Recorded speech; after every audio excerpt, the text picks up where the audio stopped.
Il y a des chemins qui commencent dans le bruit et qui se révèlent dans le silence. Mon invité d'aujourd'hui n'a pas toujours été prof de yoga. Il a d'abord été pâtissier, passionné et engagé, jusqu'à ce que son corps et son âme lui disent stop. Un burn-out, un effondrement, un épuisement. Puis une rencontre avec quelque chose de bien plus grand. Entre yoga et son vibratoire, Grégoire avance comme il se définit lui-même, un doux rêveur qui rêve d'un monde rempli d'amour. Aujourd'hui, nous allons parler de renaissance et de ce retour à l'essentiel que beaucoup n'osent pas écouter. Bienvenue dans ce nouvel épisode de Mise en Lumière.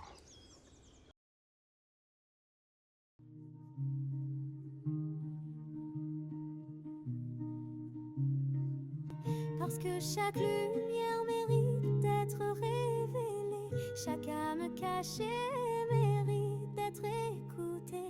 De l'ombre jaillit la clarté, messagère ailée, chouette qui guide nos cœurs vers la vérité.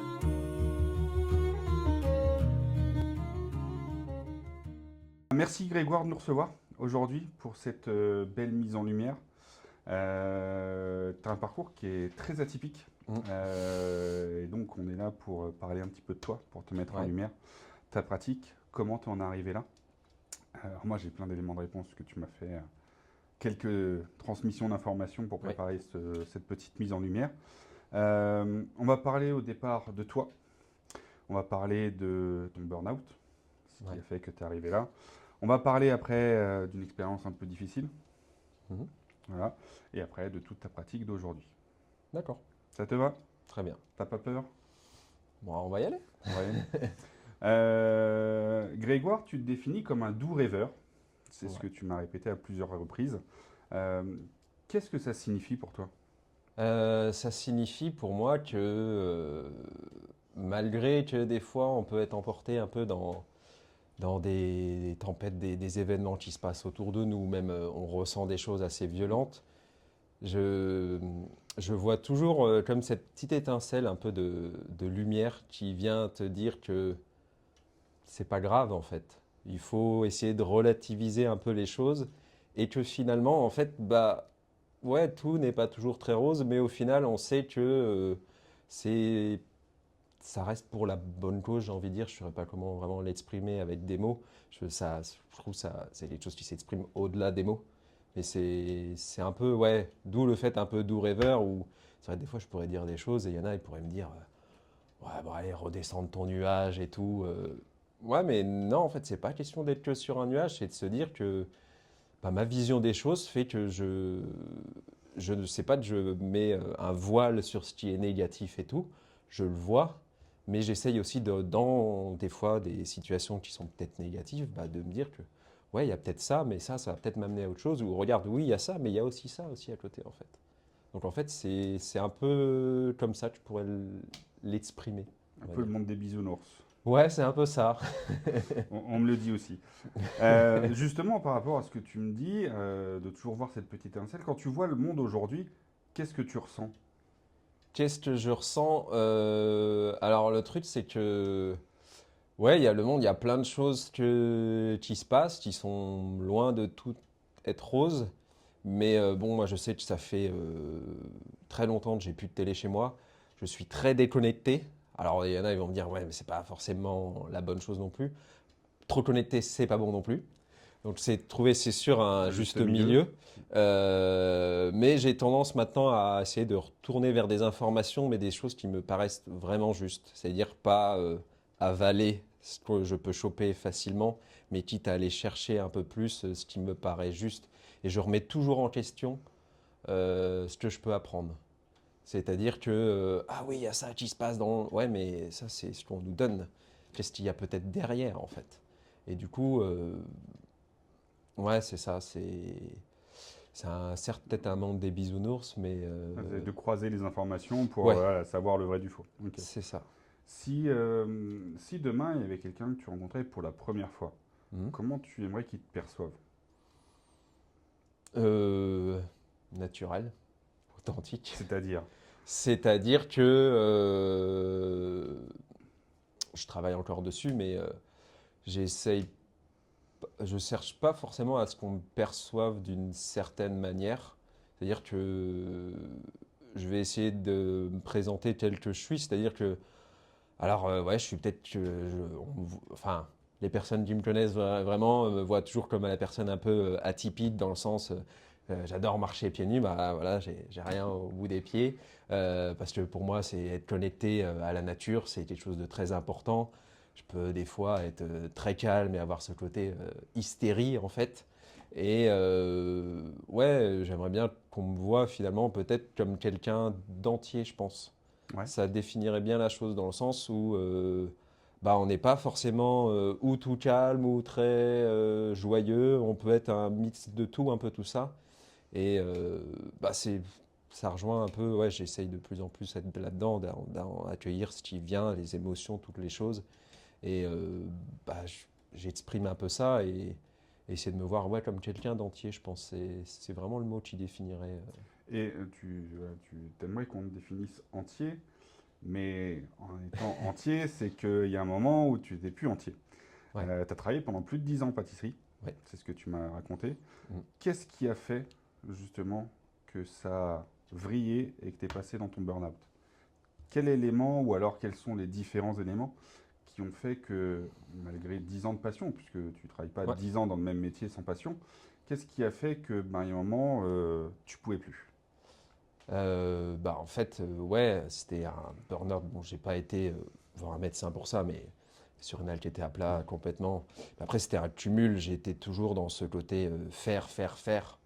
Et je prenais pas le temps vraiment pour moi. Parce que c'est venu après, justement, où j'ai commencé le yoga. Et je prenais pas ce temps pour moi. Et ouais, bah là, c'était du cumul.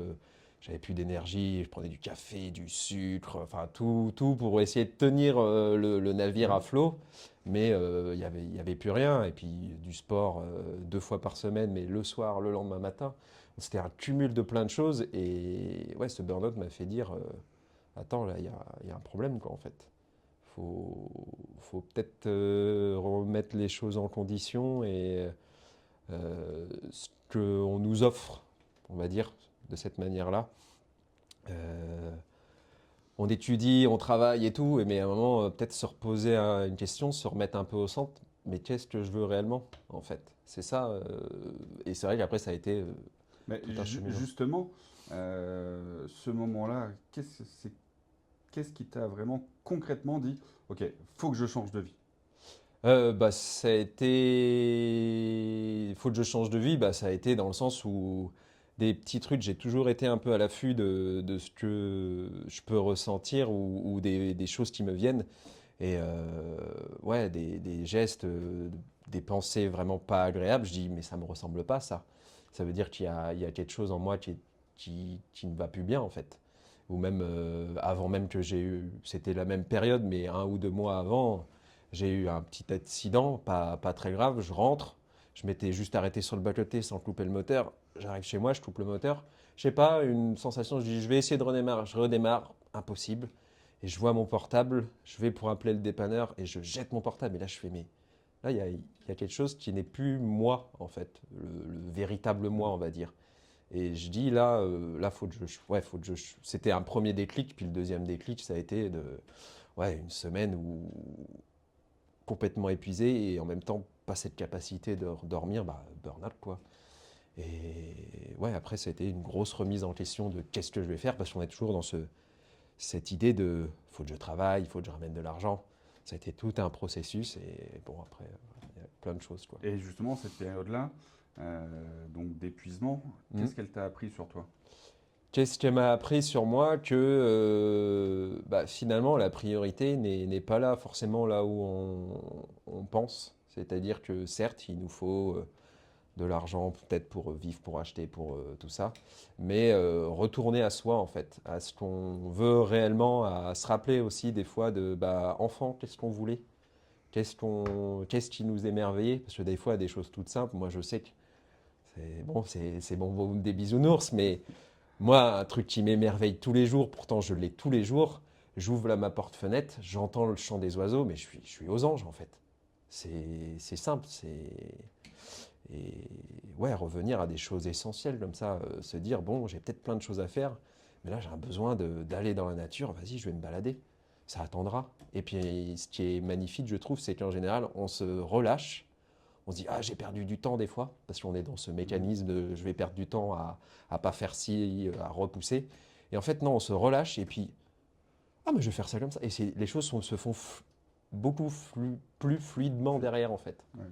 C'est c'est réapprendre à se relaxer, tout ça, à l'inverse de ce que j'étais, où toujours speed, faut envoyer, il y a ça à faire en tant de temps, voilà. Et est-ce que tu penses justement que toutes ces épreuves-là, ce sont des appels de ton corps, de ton esprit déguisés? Ouais, je pense qu'il y a, oui, oui, il y a le corps, c'est un peu pour moi, je vois ça un peu plus comme limite une dernière alerte Ouais. avant d'aller vers des programmes plus compliqués. Mais même si j'ai pas toujours ressenti les choses parce que j'étais trop comme un cheval avec ses œillères œillères, tout à foncées, tête baissée, je pense il y a plein de signes qui viennent avant. Mais quand on est vraiment fermé sur ce qu'on fait, on ne voit pas en fait tout ça. Et c'est après, au fur et à mesure, là, plus ça va, plus je vois des choses. Mais ouais, les choses sont beaucoup plus évidentes en fait. En parlant d'épreuves, justement, tu parles d'un adieu en rêve avec ton grand-père. Ouais. Est-ce que tu peux nous raconter un petit peu ce moment? Ouais, alors ça c'était. Alors, je te mets à l'aise, hein. Nous, on n'a aucun problème ici, hein. Si tu as besoin de lâcher, tu peux lâcher sans Ouais, problème. ouais, ouais. Mais ouais, en fait, ça m'est même arrivé de souvenir avant que j'ai ce burn-out et tout. Et en fait, c'était un grand-père où j'étais vraiment proche. Il nous prenait sur les genoux, il nous faisait les petites chansons en breton. Quand on y allait, il y avait vraiment ouais, cet amour familial des grands-parents et tout. Et c'est-à-dire que, comme je pense que j'étais vraiment fermé sur mes émotions étant plus petit, c'est quelque chose que je ressens, cet amour que j'avais pour lui, je le ressens encore plus maintenant, j'ai l'impression, qu'avant. Ou du moins, avant, il était enfermé, mais il s'exprime plus maintenant. Ouais. Je le ressens comme ça. Et en fait, ce qui s'est passé, c'est que ce grand-père, bon, ma grand-mère était partie plusieurs années auparavant. Bah forcément, lui, ça lui a fait un choc. Et après, il a eu une forme de démence. Il a été mis en maison de retraite. Je l'ai vu quelques fois au début. Et après, je ne sais plus exactement si ça a été peut-être entre 5 et 7 ans. Les 5-7 dernières années où il était placé, je ne l'ai pas vu du tout. Après, mes parents me disaient, de toute façon, tu irais, ils ne te reconnaîtraient pas. Et puis vient le moment où il décède. En plus, ça a été l'année où j'ai eu mes deux grands-pères qui étaient décédés. Un où j'étais, je ne vais pas dire que j'étais, c'était différent. Lui, c'était le patriarche, donc c'était quelque chose d'autre. Mais pour Un autant, lien un peu plus fort, quoi. ouais, un peu plus fort en stature, mais il a su quand même aussi, pareil, dans des grosses réunions familiales, parce qu'on est quand même des familles assez importantes, où il a quand même exprimé ce message où il était vraiment content, on a senti qu'il y avait l'émotion en lui, malgré cette stature de patriarche, qu'on soit tous réunis. Mais pour revenir à mon grand-père, du coup, paternel, eh bien, en fait, ce qui s'est passé, c'est donc il y a eu son décès. Je ne saurais plus dater exactement, parce que ça fait ouais, au moins 10 ans. Si c'était quelques mois après, ou enfin, c'était pas si loin que ça après le décès.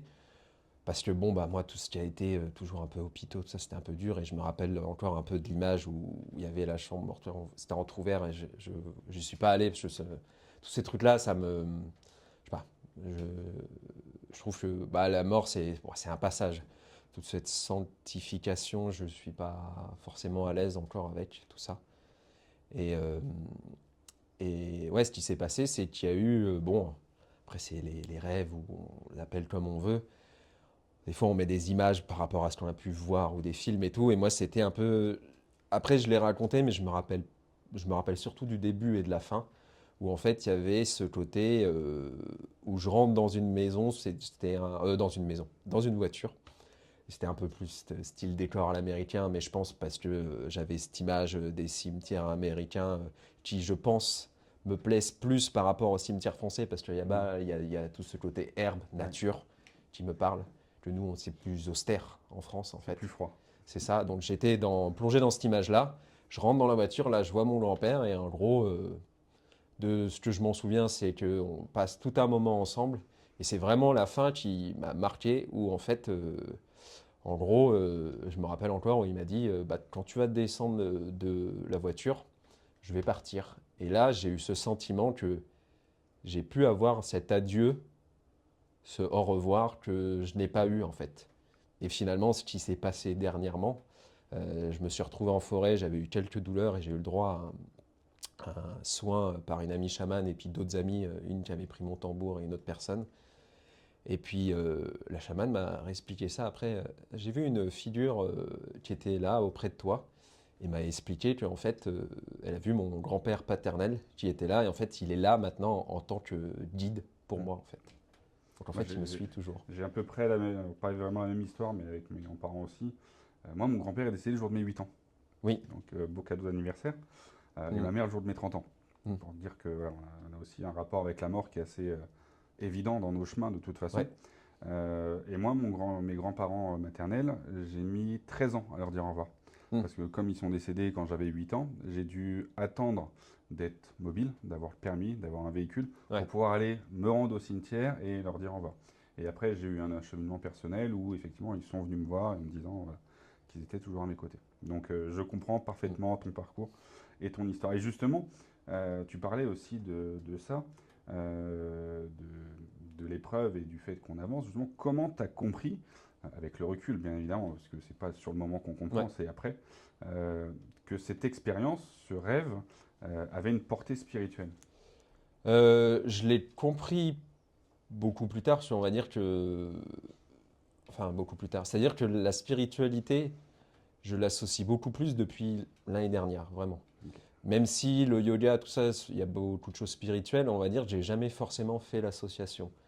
Mais j'ai toujours eu, sinon, après ce truc en moi, c'est-à-dire que quand j'ai vécu ça, je l'ai vraiment ressenti, même si j'étais loin de tout cet aspect spiritualité, même si j'ai fait du catéchisme étant jeune, pour moi, je rejetais un peu tous ces trucs-là. Mais ça fait quand même un long moment avant de me dire vraiment, depuis l'année dernière, j'ai cette spiritualité et tout. Ça fait quand même déjà plusieurs années aussi quand même que je me dis, oui, il y a quelque chose de beaucoup plus grand qu'on ne peut pas définir, mais qui est là et qui fait qu'il y a des choses qui se passent, on ne peut pas tout expliquer, mais c'est OK, quoi. Et ouais, ce que j'ai compris bah, cet aspect spirituel, bah, ça m'a ramené à ce souvenir, à ce rêve, bah, quand il y a eu là, qu'elle m'a dit qu'il était là en tant que guide, et là j'ai fait le lien, et ouais, j'ai fait, ah oui, d'accord. Ouais, c'est quelque chose de profond quand on vient à faire tous ces liens-là, en fait. Ouais, j'ai eu aussi une expérience dans ce même style. Moi, j'avais hébergé une médium et un chaman à la maison Mm. pendant près d'un an. Et on était en méditation dans mon jardin. Et ce chaman-là me dit, bah, il y a une personne à côté de toi. Et il me décrit mon père. Mais vraiment, mon père dans les années 90, donc avec Ouais. la moustache, l'époque où il était cinquantenaire, quoi. Donc dans la force de l'âge. Puis il me décrit le chien. Alors le chien, personne ne pouvait le connaître parce que même moi, je ne l'ai pas connu parce qu'il est Oui. mort avant que je... Enfin, vraiment, le truc, et là, tu te dis... ouais. Et tout ça pour te reposer une question, tu vas voir un petit peu la suite. Ouais. C'est bien ficelé. Justement, cette expérience, comment ça a changé ton rapport à la mort? Com- Euh, Comment tu vois est-ce que tu vois différemment, pas différemment? Alors, on va pas parler de vie après la mort, quoi que ce soit, mais justement, tu parlais justement de cette sanguinité, de la froideur des chambres mortuaires. ouais. Ça, moi, j'ai eu malheureusement enterré mes parents, j'ai enterré deux de mes frères, j'ai enterré des amis, Mm. malgré mon jeune âge. Mm. Euh, donc j'ai même dû accompagner d'ailleurs la fille de mon ami parce qu'elle était toute seule pour fermer le cercueil. Donc on a été deux à fermer le cercueil. Euh, Justement, comment ces expériences et ton vécu de cette dernière année a changé ta vision ou ton rapport à la mort? Bah, c'est vrai que maintenant, je vois plus ça comme un passage, au final, en fait. Ouais, C'est vrai que je le vois comme ça, parce que, bah, est-ce que c'était juste... C'est marrant que tu parles de ça, parce que l'année dernière, je crois que j'ai fait 3 enterrements. Bah, j'ai eu ma dernière grand-mère qui est décédée, plus la mère d'un ami que je ne connais pas trop, mais j'y suis allé plus pour cet ami et tout. Et puis un oncle d'un ami aussi, pareil, où je me sentais assez proche.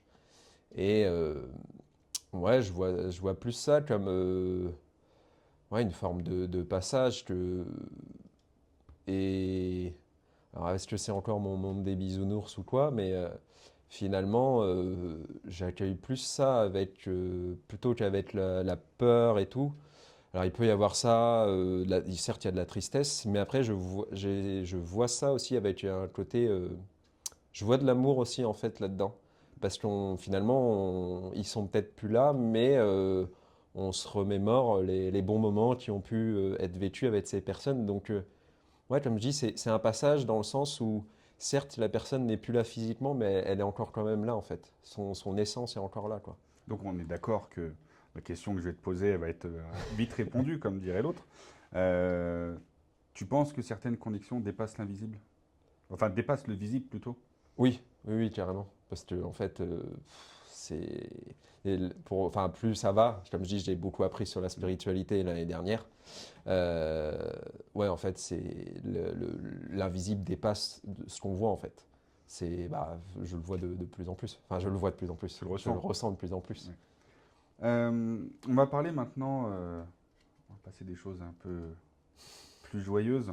Ouais. Euh, Bon, après, t'as- moi, comme je dis, je vois toujours un peu la joie, même Tu vois le verre à moitié plein, Ouais. c'est ce qu'il faut. Aujourd'hui, tu es professeur de yoga, Ouais. tu as ton école de yoga. Qu'est-ce que le yoga a ouvert en toi euh, que rien n'avait ouvert avant? Qu'est-ce qu'il a ouvert en moi?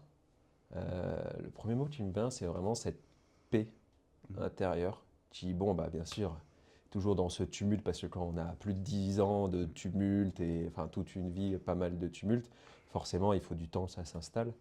Et puis, je reste encore dans cette pratique régulière parce que ça aide à me centrer aussi, quand même. Mais ouais, ouais, c'est vraiment, ça a apporté cette paix en fait intérieure et c'est vrai que j'ai pas pu le définir forcément au tout début, parce qu'au début je faisais comme tout le monde, hein, un cours par semaine. Et comme j'ai expliqué un peu plus tôt, il y a des fois des choses qui me parlent. Et là, j'ai ma prof de yoga. J'ai pas eu 36 000 profs de yoga avant de me lancer vraiment. C'est même elle qui m'a dit je te verrai bien en tant que prof de yoga. Mais c'était arrivé à la Toussaint et puis elle fait ce serait bien un peu de continuer la pratique. Elle parlait à tout le monde. Et puis là, j'ai fait ah, mais c'est vrai que ça me fait. Je venais, moi, pour déstresser un peu et puis apporter un peu de souplesse. Enfin, le basique, quoi. Le package qu'on pense du yoga. Je dis, ah ouais, il y a quelque chose de plus. Et c'est là que, en fait, ouais, ça faisait 2 mois que j'avais commencé. Et j'ai commencé à faire un peu de pratique régulière, en fait. Et tous les jours, je me levais 20-25 minutes plus tôt et je commençais ma pratique. Et ouais, je recommençais. Ouais, je pense que voilà, un mot qui définirait bien, c'est la paix intérieure. Mais ça se travaille tout le temps, quoi, en fait. Ouais. C'est assez drôle parce que je rencontre beaucoup de monde. Mm. Et même moi, en fait, quand on m'a posé la question, justement, qu'est-ce que la sophrologie à l'époque m'avait apporté, en fait, moi j'avais répondu tel quel, la sérénité. Et Mm. souvent, c'est vrai que les personnes qui commencent leur cheminement, la première chose que ça leur apporte, c'est la paix, la sérénité. Mm. Donc c'est assez. Je suis content que tu ressentes la même chose, puis en fait, ça me conforte dans mon idée aussi de rencontrer des gens qui sont bien sur ce chemin. Euh, pour préparer cette interview, tu m'as dit que tu te sentais de plus en plus appelé par les sons et les vibrations. Ouais. Euh, Qu'est-ce qui se passe dans ces moments quand tu travailles avec les bols, avec les tambours, etc. C'est pareil, c'est du mal à décrire toutes ces choses-là avec des mots, parce que c'est vraiment du ressenti. En fait, moi, je ressens beaucoup les choses corporellement, et du coup, c'est vrai que je sens, bah, je pense de tout. Bon, on a tous ce côté-là où on peut être des fois pas mal dans le mental et tout. Et moi, c'est toujours cet aspect libération, en fait. Je vais jouer, puis au bout d'un moment, en fait, je suis dans ce que je fais, quoi. En fait, je suis présent, je suis là, je suis plus là-haut, je suis plus. Et je suis dans ce que je fais. Et c'est comme si, ouais, j'entrais en communion avec ce son, ces vibrations.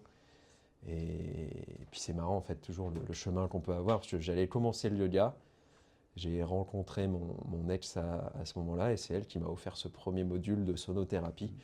Et j'ai trouvé ça juste magnifique, quoi. Et je pensais pas que ça allait m'amener là. Et puis après, c'est en rencontrant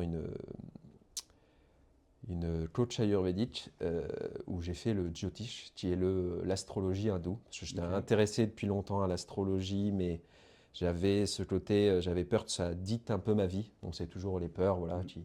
Mais ça me titillait. Moi, quand il y a quelque chose qui me titille, je suis très curieux, je fais. Au bout d'un moment, je me dis, bon, t'as peur, bah, va au-delà de cette peur. Bien que des fois, il faut beaucoup de temps avant de la dépasser. Mais là, ce n'était pas une grosse peur. Et j'ai fait le Jyotish. Et à ce moment-là, premier rendez-vous, elle me fait, vous êtes connecté au son de l'univers. Je fais, d'accord. Et comme il y avait ce côté toujours un peu... elle me disait, bon, ça pourrait être bien de faire. Et c'est vrai que j'ai ce côté un peu, ah, ça peut être bien, je vais faire. Mais sans être forcément dans le ressenti, parce que j'y vais, parce qu'on me l'a dit. Et ouais, dès qu'il y a un truc, c'est ça, ce truc qui m'appelle, même s'il y a le mental qui est là, je ressens pas trop la chose au départ, il y a ce truc qui dit, ouais, il faut que je le fasse, je le fais, puis je verrai bien. Mhm. Et je pense que c'est le fait d'être cette curiosité qui m'a vraiment permis d'avancer, malgré que des fois, il n'y avait pas forcément quelque chose qui m'appelait, mais la curiosité, c'est, ah, faut que je fasse ça, bah, je vais le faire. C'est comme ça que j'ai été faire le tambour, Ouais. enfin plein de choses, quoi. Ouais, bah moi je dis souvent en fait, je suis avide de connaissances et Ouais. ça fait 15 ans que je pratique pour moi la sophrologie, donc tout ce qui est relaxation et méditation, on va dire, Mm. sophrologie pour moi, parce que c'est comme ça que je suis rentré sur Ouais. le chemin il y a 15 ans. Et aujourd'hui, je suis dans le cadre d'une formation où je me forme en tant que thérapeute. Mm. Donc pour vraiment voilà, passer les degrés, etc. Donc c'est assez drôle, on apprend tous les jours, et moi j'adore apprendre, donc je suis tout à fait d'accord avec ça. Que quand tu as un truc qui te titille, tu te dis, il faut aller voir C'est ça. et comprendre ce qui se passe. Et justement, par rapport à cette pratique, notamment des bols tibétains, qu'est-ce que les bols permettent, que ce soit à toi ou aux personnes que tu accompagnes, mais que les mots, eux, ne peuvent pas faire? Je ne sais pas si ma question elle est claire. Si je vois, bah là ce qui me vient, c'est vraiment cette idée que j'ai déjà vue d'un peu dans des vidéos où, comme on dit, au commencement de l'univers, il y a les fréquences, les vibrations. Et en fait, bah, c'est cette idée que ça rentre vraiment en résonance dans le sens où je trouve que c'est quelque chose comme un facilitateur dans le sens où des fois on peut être un peu bloqué et tout. Là, on se laisse emporter par le son, les vibrations et ça joue de plein de manières. Après, je suis du genre à des fois pas trop dire les choses parce que c'est vraiment. Il y a une phrase que je dis tout le temps, qui dit tout et dit rien en même temps. Les bols vous apportent ce dont vous avez besoin. C'est-à-dire pas ce que vous voulez, donc c'est-à-dire plus votre mental, tout ça, mais ce dont vous avez besoin. Et ce qui fait que ça peut jouer juste un lâcher prise, une relaxation, qui après peut nous amener. Moi, j'ai fait une séance de gong où là, c'est quelque chose de plus intense. Et après, je me suis dit, oh, j'ai ça à faire? Oh, non, non, je ne le fais pas. Je vais attendre. Et puis le week-end d'après, ça va attendre encore une semaine. Parce qu'il y a cet aspect lâcher prise, mais ça joue aussi au niveau des émotions. J'ai eu des fois, je suis parti en pleurs, et ça a vraiment libéré quelque chose. Mais je l'avais senti avant. J'avais amorcé la chose. Bon, après, c'est mon côté un peu, on y va, On y va. que je ne conseille pas forcément, dans le sens où faut pas être forcément brutal avec soi, sauf, oui et non. C'est-à-dire qu'il faut déjà se connaître un peu. Moi, je sais que je peux être un peu brut des fois, bien que j'essaye d'être plus doux quand même. Mais je me connais aussi, et même si des fois j'ai fait des choses, on dit qu'il faut laisser du temps, je me connais et je sais que si je fais les choses, je, quand je le sens pas vraiment, pour autant, je ne vais pas le faire. Voilà. Donc, Les émotions, de toute façon, font partie de notre travail. ouais. Ah bah oui. On parle de pleurs, on parle de rire. Mm.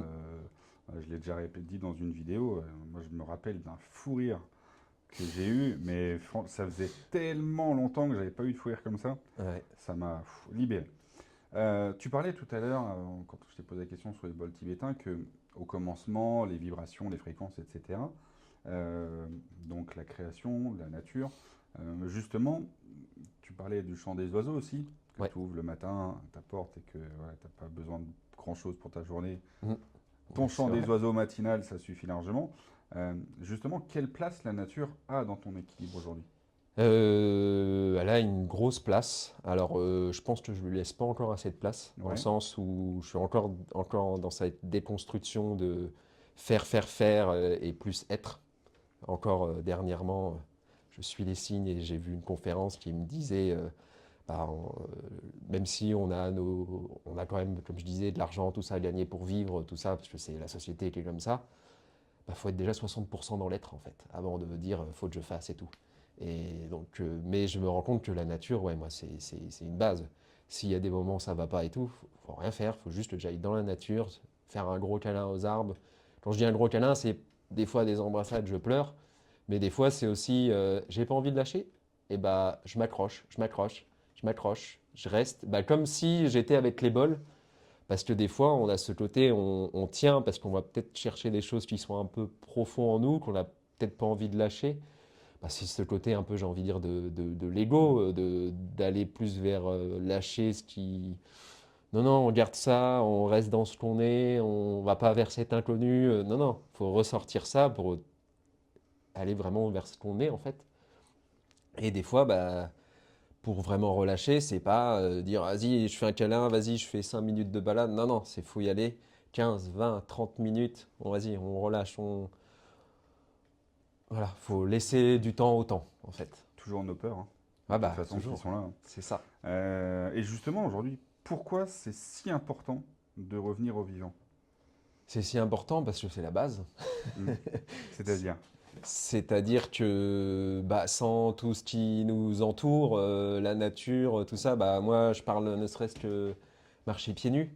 En fait, ça fait plusieurs années que dès qu'il fait beau, même quand je me suis mis à la formation de yoga, dès que tu rentres dans un bâtiment, il faut déchausser. Moi j'étais en tongs, donc ce qui fait que j'étais quasiment pieds nus.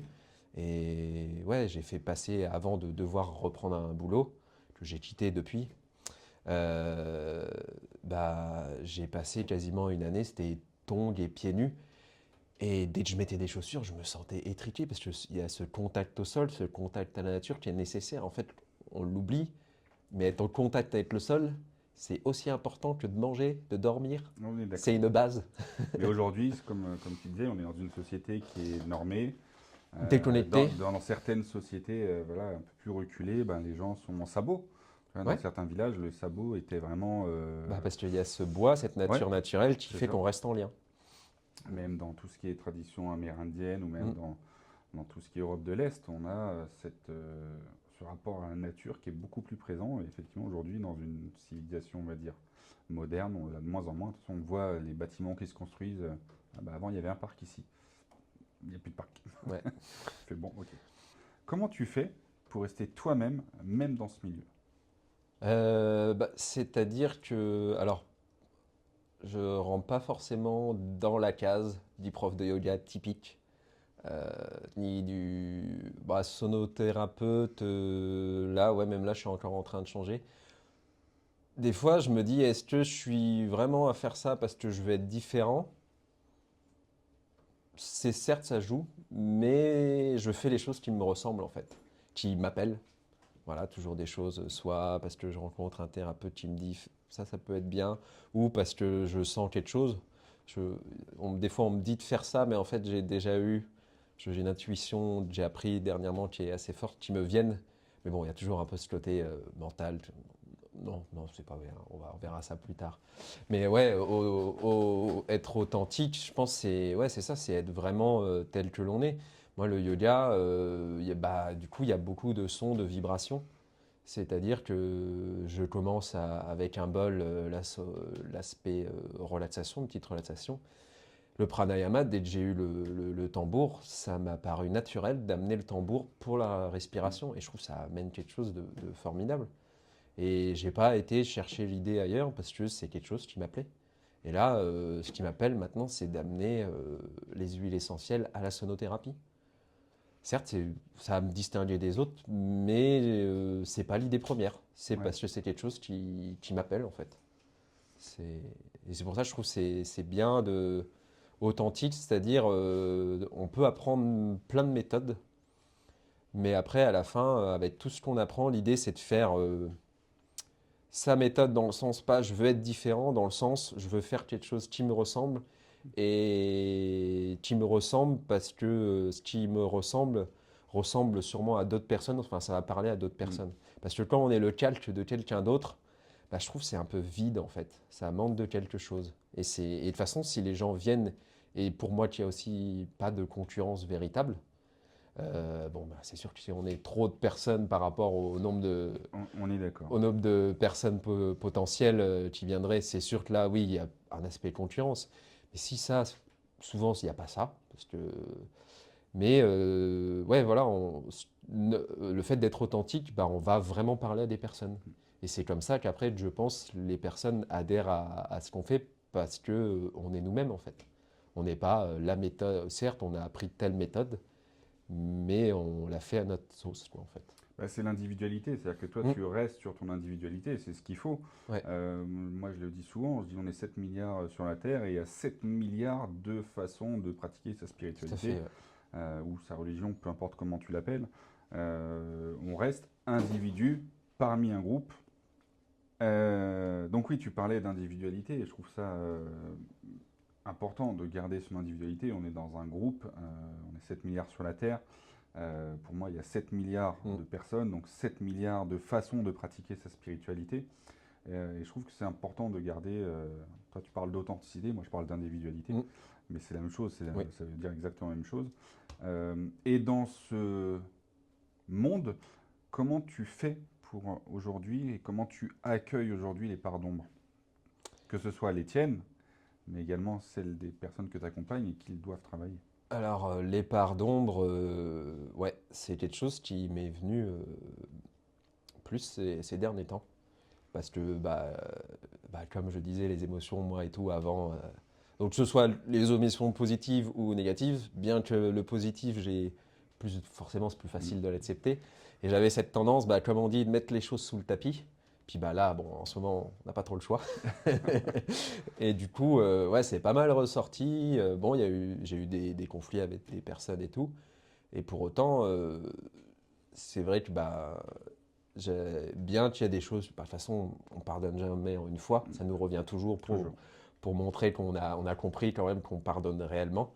Et bah, j'essaye finalement, ne serait-ce que les pardons des autres, de me mettre un peu à leur place. En fait, de me dire, bon, bah oui, ils voient peut-être la chose comme ça. Et je dis, bah c'est OK. Et bah, j'essaye après, même en plus, d'être dans cette posture de. On est peut-être différents, peut-être que nos chemins se séparent avec telle ou telle personne, mais c'est pas grave, c'est parce qu'on a chacun nos chemins de vie. Il n'y a pas une personne qui a peut-être forcément. Je me définis pas forcément comme une personne avec plus d'amour que l'autre. Je dirais que c'est juste qu'on l'exprime peut-être d'une manière différente. Et puis pareil, on a chacun aussi nos peurs, parce qu'il ne faut pas oublier que voilà, on parle aussi de l'ombre. Donc aussi, moi, dans des conflits, bah, c'est vrai qu'au tout début, on rejette la faute sur l'extérieur. Mais après, on se dit, bon, quelle erreur moi j'ai fait là-dedans? Et c'est comme ça aussi que j'essaye de retravailler un peu mes pardons et de voir aussi que bah, quand il y a des choses où je me sens pas bien et tout, bon, alors oui, il s'est passé ça. Alors oui, alors et je déconstruis un peu la chose, j'essaye de prendre du recul pour me dire que finalement, ouais, en fait, des fois même on se dit, bah, en fait, le problème il vient de moi. Ça arrive en fait, et c'est OK. Mais c'est vrai que c'est pas toujours évident, je pense, comme tout le monde. Bon, il y en a sûrement De qui y se remettre en arrivent, question, c'est pas mais évident. c'est pas d'un claquement de doigts que ça demande un peu de temps. Mais je sais que c'est quelque chose que je travaille même avant d'avoir connu cette spiritualité. Parce que finalement, bah, quand j'ai eu mon burn-out, bah forcément, quand j'étais très stressé, j'avais aussi un patron qui me stressait beaucoup, mais je l'ai revécu encore dans mon dernier travail. Et au final, bon, il y a toujours ce côté un peu, ah, ouais, si j'étais moins stressant, c'est la réaction normale, humaine, on va dire. Mais après, j'en reviens depuis, du coup, ça fait, ouais, peut-être au moins peut-être pas 10 ans, mais où j'en viens à un moment à déconstruire ça et dire ah non, mais en final, ce qui s'est passé, c'était moi, comment je l'ai perçu. C'est pas la personne qui est comme ça, qui a fait que je suis comme ça. Non, c'est ma manière dont j'ai perçu ça fait que ça m'a fait ça. Et au final, en général, je remercie finalement pour ça. Parce que tout ce qui s'est passé dans ma vie fait que j'en suis là, en fait. Et je suis très heureux avec ce que j'ai actuellement. Ouais, c'est ce qu'il faut. C'est ce qu'il faut. Et effectivement, tu parles de beaucoup de choses. La part d'ombre, Mm. beaucoup de personnes ont beaucoup de mal à se remettre en question. Ouais. Et restent effectivement, non, mais moi ça marche, et puis voilà, je reste comme ça, et si ça plaît pas aux autres, tant pis pour eux. Et tu parles aussi d'erreurs. Moi, je parle pas d'erreurs. Mhm. Je pars du principe que les erreurs et les échecs, en fait, n'existent pas, ça reste que Oui, de l'apprentissage. oui, tout à fait. Oui, oui, j'ai dit Donc, erreur, mais oui, c'est. moi, J'ai encore mon vocabulaire à oui, transformer. mais ouais, c'est comme ça que ça change. Euh, Mhm. Tu parles de tes pardons, mais tu parles pas forcément des gens que tu accompagnes. Est-ce que tu penses aujourd'hui que accompagner quelqu'un, c'est possible si on ne s'accompagne pas soi-même? C'est possible si on s'accompagne pas soi-même, c'est-à-dire. Est-ce que tu peux aider des gens sans t'aider toi-même? Bah, moi, je le sens, hein, quand j'aide quelqu'un, ça m'aide aussi, en fait. Mm. Il y a un jeu de miroir ou autre qui se fait. Encore dernièrement, j'ai fait un massage sonore et je vais pas dire que j'étais peut-être au meilleur de ma forme, mais j'allais bien quand même. Mais le lendemain, ouais, cette paix intérieure et tout, je dis, ah ouais, et puis ouais, en fait, ça n'empêche pas d'avoir à côté de ça une pratique personnelle aussi de tous les jours. Et je ne fais pas ça pour me soigner, mais c'est parce que, ou dans cette idée de me dire je vais sauver la personne, qui serait pas la bonne posture, bien que je sente des fois, je sens un peu ça, je dis oula, je me remets toujours en question, comme je disais, de dire ok, est-ce que tu fais la chose pour tel truc, tel truc? Bon, des fois c'est un peu trop de questions, c'est sûr. Mais oui, oui, c'est sûr que quand on aide la personne, on s'aide soi aussi. On est d'accord. Alors moi je dis souvent en fait, alors moi je travaille dans l'information, donc je dis on a toujours à apprendre des autres, même des Mm. plus jeunes ou des plus Ah anciens. oui. Et l'accompagnement en fait il est comme ça tous Mm, les jours. mm. Euh, et justement dans cet accompagnement, euh, quelle est selon toi la qualité humaine la plus importante pour guider les autres ou pour accompagner les autres? Bah, je vais retourner sur ce que j'ai déjà dit. Je pense une certaine paix intérieure. Ça ne veut pas dire que des fois on est dans un certain tumulte et tout, mais une certaine paix intérieure, même si moi j'ai eu plein de fois où je faisais des massages, j'avais le mental qui était là et tout, mais c'est-à-dire cette paix intérieure qui nous amène à une présence, à être présent pour la personne. C'est-à-dire que malgré que peut-être que bah, on a plein de choses qui se passent dans la journée ou même qui nous prennent au niveau de la tête de tout ça, essayer d'accorder un maximum de présence à la personne. Parce que justement, ça revient un peu à ce que je disais, on n'est pas des sauveurs et que bah, si on est là, ah ouais, vas-y, je vais te soigner, machin. Non, non, l'idée c'est juste d'être présent, de faire la chose, de faire le soin, de faire ce qu'on est en train de faire, accorder notre présence, notre authenticité. Et je pense que déjà en faisant ça, on fait une bonne part des choses, quoi, en fait. Encore dans un monde de bisounours, toujours, tu rêves en fait d'un monde rempli d'amour. C'est ce que tu m'as C'est écrit. ça. Ouais. Est-ce que tu penses que c'est un rêve naïf ou une vision qui est vraiment possible? Je pense que c'est vraiment possible parce qu'en fait, c'est comment est le monde, c'est la manière dont on le définit. Je dis, j'ai souvent un peu cette phrase de, enfin souvent, je la dis pas tous les jours, mais je dis, si on avait deux choix, par exemple le choix d'être joyeux ou triste, bah, moi je fais le choix d'être joyeux, en fait, parce qu'en fait, ce qui se passe, malgré des fois il y ait des événements très durs, bah, c'est notre perception qui va faire que la chose va être plus ou moins dure. Ça ne veut pas dire que ça va forcément enlever toute la gravité. Quelque chose de très grave va rester grave. Mais il peut être moins grave en fonction de la manière dont on le perçoit. Donc en fait, je pense que s'il y avait ouais, plus de... Vous voyez les choses plus avec de l'amour, avec de la bienveillance, avec de cet œil-là, en fait, finalement, ouais, les événements de la vie, ah, ce serait plus léger. Ouais, je pense que c'est une manière aussi de définir les choses. L'amour amène une certaine légèreté, en fait, dans Moi, les choses. je dis souvent en fait les épreuves qu'on subit, Mm. enfin je ne vais pas dire subir d'ailleurs, qu'on vit plutôt. Les épreuves qu'on vit en fait, effectivement, on a deux choix. Ouais. Soit on s'en sert comme carburant, et donc ça nous permet d'avancer, Mm. soit on s'en sert comme un boulet. Donc en fait, on est C'est ça. exactement dans ce que tu dis avec d'autres mots. Mm. Et moi, j'aime bien le visualiser comme ça, puisque des fois, quand j'échange avec des personnes qui sont pas du tout là-dessus, ah ben non, c'est plus compliqué que ça. Bah non, en fait, la porte, soit elle est ouverte, soit elle est fermée. Ouais, c'est ça. Donc, soit tu choisis d'avancer et d'en faire une force et t'avances, Mm. soit effectivement, bah, volontairement, tu fermes le boulet sur toi. Et moi, comme je te disais tout à l'heure, j'ai enterré mes deux parents, Mhm. avec ma mère qui est décédée le jour de mon anniversaire. Après, j'ai eu deux de mes frères qui sont décédés en quelques mois, quelques années d'écart. Et puis j'ai une amie que j'ai enterrée aussi après. Donc la mort, elle est très présente chez Ouais, moi. ouais. Et à chaque fois, on me dit, ouais, bah, tu reviens bosser. Bah oui, parce que j'ai fait le choix. Je vais pas me rester à Morfond chez moi. En fait, sinon, j'avance plus. Ouais. Autant continuer à avancer, au contraire, en se servant de cette épreuve en tant que force et en tant que carburant. Mm. Et justement, dans cette vision du monde, qu'est-ce qui manque, à ton avis, aujourd'hui pour transformer notre société actuelle? Qu'est-ce qui manque? Qu'est-ce qu'il faudrait comme élément? Plus d'amour. Plus d'amour? Ouais, non, mais c'est. Après, moi, j'ai peut-être une vision un peu de cet aspect. Bah, comme je disais, j'ai pas d'écran de tout ça, donc je vis peut-être un peu dans mon monde des bisounours, mais du coup, je me laisse pas trop dicter les choses par toutes ces choses extérieures qui, des fois, bah, nous amènent à de la peur, à tout plein de choses. Et je pense, c'est ça, qu'est-ce qui manque? Peut-être une reconnexion, en fait, à des choses essentielles, comme on en parlait tout à l'heure, la nature. On va juste dans la nature et ne serait-ce que même marcher en fait, du mouvement. Mm. Être aussi, bah, je regardais ces derniers temps où tu expliquais qu'on a trois choses qui sont un peu essentielles, c'est du mouvement, la créativité et aussi bah, des connaissances, apprendre des choses. Et si déjà on a ces trois éléments, bah, déjà on est un peu plus entier finalement. Et bah aussi, bah, du coup, être plus dans l'amour, dans ces choses-là, qui fait qu'on est plus entier, ça devient quelque chose de plus évident, je pense.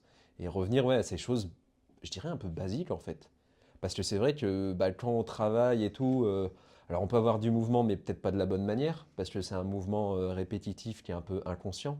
Quand je parle de mouvement, j'ai envie de parler aussi de conscience, de faire les choses en conscience. La créativité, bah, forcément, s'il y a une vraie créativité, il y a de la conscience. Sinon, c'est pas de la créativité. Et puis la connaissance, c'est ce qui nous ouvre aussi, je pense, parce que des fois, c'est vrai que on a besoin de cette connaissance parce que alors trop de connaissances, ça peut aussi peut-être des fois un peu nous fermer parce que des fois il y a l'aspect connaissance beaucoup dans le mental et tout.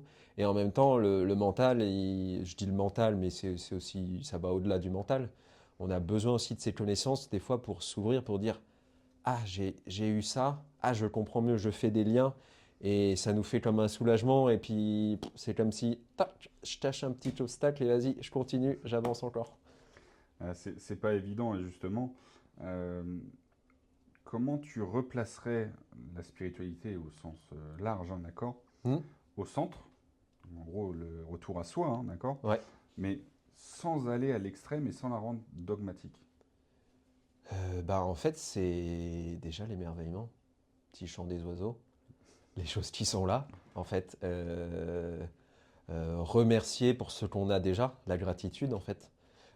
Bon, moi, je suis, comme je dis, je suis un peu à j'y vais, je me lève le matin, je me lève, c'est assez récent où je me suis remis ça, mais ça me permet de vraiment se centrer, je me donne 2 heures et je médite. Mais il n'y a pas besoin forcément d'aller vers ça, juste une balade dans la nature, si possible, pieds nus, en contact avec le sol pour vraiment ressentir les choses. Si en plus on est au bord de l'eau et tout, bah là, l'effet est encore plus important. Et juste accueillir, être dans le ressenti. Et pour moi, ça déjà, c'est spirituel en fait. Parce que spirituel, c'est être présent, pas être dans je dois faire ça plus tard ou oh, je suis triste de ce qui s'est passé hier. Oui, mais qu'est-ce qu'il y a là en fait? Parce que le temps, il file, puis le temps n'existe pas vraiment en plus, donc faut dire ce qui est. Ça, Mais c'est un autre débat. c'est un autre Mais débat. effectivement, c'est le retour à soi. C'est le Ce que tu retour dis. à soi, c'est ça. Et pour moi, c'est ça vraiment, avant d'avoir une pratique où on va peut-être parler de guide, de Dieu, de quelque chose de plus grand de nous, c'est déjà un retour à soi. Parce que faut dire ce qui est, on a aussi une part de divin en nous, quoi, en fait. Je dis après, comme je disais, peu importe comment on l'appelle, Mm. peu importe comment on va le pratiquer, la spiritualité, elle est propre à chacun. Ouais. Et moi tu parles de créativité, hein, bon, tu parles à quelqu'un qui écrit beaucoup et Ouais. passe beaucoup trop de temps d'ailleurs sur Il n'y a plein jamais de trop de projets. temps. Et justement, aujourd'hui, je suis en train de travailler sur, je t'en parlerai off, Mm. pour pas dévoiler trop de choses. D'accord. Mais je suis en train de travailler sur quelque chose et à faire beaucoup de recherches. Et en fait, je me rends compte que ce soit dans les religions monothéistes, dans les polythéistes, même dans les diverses spiritualités, pardon, le bouddhisme ou autre, en fait, on va dire le Dieu, comme tu disais Dieu tout à l'heure, Mm. en fait, dans chaque spiritualité, il y a cette puissance autre. Ouais. Et pourtant, tout le monde se tape dessus. Bon. Donc justement, c'est un peu la suite, puisque tu parles qu'il manque l'amour, Mm. c'est ce que tu me disais tout à l'heure. Justement, si chacun développait l'amour, Ouais. est-ce que tu penses que ça changerait quelque chose collectivement? Collectivement, oui, c'est parce que on ressentirait cette connexion qui est déjà là en fait. Ouais. Cette connexion qui fait qu'on, bah, tout comme on est lié à la nature, qu'on a besoin de la nature, on est tous liés entre nous, on est liés avec les animaux, avec les plantes, avec tout ça. Et en fait, on aurait davantage cette connexion qui fait que bah, finalement les choses seraient plus évidentes en fait. On passerait moins par ce côté de beaucoup de réflexions qui nous usent. Après, je dis pas que la réflexion, faut la supprimer non plus, mais les choses, bah, je l'ai déjà dit, on serait beaucoup plus fluide en fait. C'est en fait l'amour, il n'y a pas que l'amour juste familial, l'humain, mais c'est aimer, apprendre à aimer toute chose qui peut se passer dans notre vie, l'accueillir et accepter et voir que même, comme j'ai dit, des fois, même si des fois c'est très sombre, oui, mais il y a pas que cette part mauvaise, il y a aussi la bonne part et ouais, ça rejoint un peu cet aspect d'amour et pour moi, l'amour, c'est la connexion aussi. C'est la connexion, même, c'est ce qui fait qu'on est relié, quoi, en fait. Bon, mais en souhaitant que le monde soit rempli d'amour. Merci Grégoire pour Avec tout plaisir. cet échange. Euh, on va clôturer cette Mhm. petite mise en lumière. Donc n'hésitez pas si vous avez des questions, je les transmettrai à Grégoire, hein, et puis bien évidemment, je laisserai tes coordonnées Ouais. s'il y a des personnes qui se sentent appelées par ta pratique ou pour voilà, qui ont des questions Mhm. pour ton accompagnement. Comme ça, tu pourras échanger directement avec cette personne. Justement, pour les personnes qui nous regardent, est-ce que tu aimerais ou qu'est-ce que tu aimerais que les personnes ressentent après cet échange? Qu'est-ce que j'aimerais qu'ils ressentent? Chose, c'est que c'est toujours un peu compliqué de me dire qu'est-ce que j'aimerais qu'ils ressentent dans le sens où je pense que ce qu'on ressent, c'est toujours propre à chacun. Mhm. Donc, qu'est-ce que j'aimerais qu'ils ressentent? Ce que j'ai envie de dire, c'est que ce soit pour là, après avoir vu cette vidéo, quoi qu'ils ressentent, c'est-à-dire que, comme je l'ai expliqué, que moi, quand il y a quelque chose qui m'appelle, bah, même si des fois ça prend un peu de temps, je me dis, bah tiens, faut peut-être que je rencontre cette personne, faut peut-être que je fasse cette expérience. Et ce que j'ai envie de leur dire, c'est que s'ils ressentent quelque chose après cette interview ou n'importe quel événement qui peuvent arriver dans leur vie, ils ressentent quelque chose qui les appelle, bah peut-être mettre un peu de côté la réflexion et ok, j'y vais. Je sens que ça m'appelle et bah, du coup, je ressens, être dans le ressenti en fait. Ressentir, c'est. Des fois, il n'y a pas de mots en fait. C'est juste, je ressens, ça m'appelle, il y a quelque chose, je peux peut-être pas le définir, mais j'y vais quoi en fait. Et Pourquoi il s'éteint tout seul son truc là? je sais pas, Bizarre. C'est la deuxième fois. T'étais à 60%. il n'y a plus de batterie? Bah t'étais à 60%. Ça a pris, batterie épuisée, c'est coupé d'un coup. Bon, ok. Je l'ai fait au tout début. Elles sont bien ou pas? On verra. J'ai compris celle-là.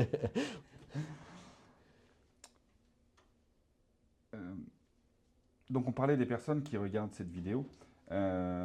Si tu devais offrir un message particulier aux personnes qui nous regardent, ou un message au monde entier, Mhm. aujourd'hui, ça serait lequel? D'oser d'être soi-même. Ok. C'est-à-dire d'accueillir, ça veut dire, ça rejoint à être entier, tout ça, d'accueillir ses émotions qui, certes, c'est pas forcément agréable. Certes, des fois, ça nous bouscule beaucoup, ça nous pousse à changer énormément de choses autour de nous. Mais c'est en osant, je pense, en osant, en étant nous-mêmes que vraiment les meilleures choses nous arriveront. Même si des fois on passe d'abord par d'autres choses qui sont moins agréables. Mais chaque épreuve nous ramène vers C'est quelque chose ça, de plus positif. tout à fait. Et si tu avais un mantra particulier à nous transmettre, un seul mantra? Un seul mantra, je peux vous communiquer le tout premier que j'ai appris, que je me suis même fait tatouer avant de rentrer en formation de yoga. C'est le Om Namo Narayanaya, qui est un mantra en fait pour la paix intérieure, paix dans le monde. Donc ça rejoint un peu tout ce que j'ai pu un peu dire. Le monde des bisounours. Merci Grégoire pour cet échange. Avec grand plaisir. Donc n'hésitez pas à commenter, à partager si vous voulez d'autres questions. Moi, ce que je retiens en fait de cet échange, c'est la simplicité. Tu es toujours dans la simplicité. Tu as un parcours qui est quand même marqué par les épreuves, une remise en question qui est quand même assez présente. Mais comme tous les parcours, et tu as fait le choix d'avancer avec authenticité. Je vais reprendre ton mot. Donc ça nous rappelle qu'on peut transformer toujours un burn-out, une épreuve, en un point de départ. Et donc ça, c'est très important. Et que l'on peut toujours apprendre en écoutant, et que l'amour est en soi un chemin et pas une destination. À travers ton parcours, donc à travers tes... comment dire? Je cherche le mot, mais je vais l'avoir. Tes activités donc de yoga, de sonothérapie.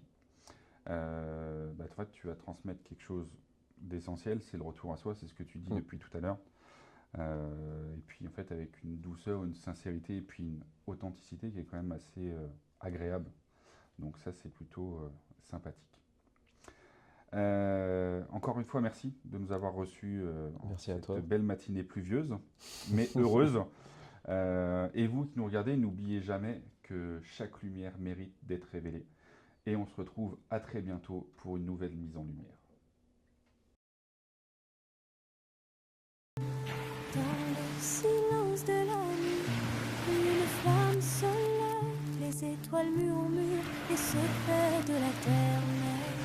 Un souffle ancien traverse l'obscurité, il éclaire nos pas, il invite à marcher. Parce que chaque lumière mérite d'être révélée, chaque âme cachée mérite d'être écoutée. De l'ombre jaillit la clarté, message est révélé, chouette qui guide